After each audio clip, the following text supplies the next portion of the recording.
ஏழு ஜென்ம பாவம் தீரும் இறைவா உனை எண்ண தேவாரம் பாட அந்த ஞானம் வருமே மனம் கொள்ள.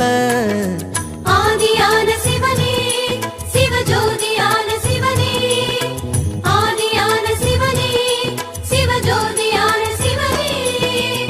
ஏழு ஜென்ம பாவம் தீரும் இறைவா உனை எண்ண தேவாரம் பாட அந்த ஞானம் வருமே மனம் கொள்ள.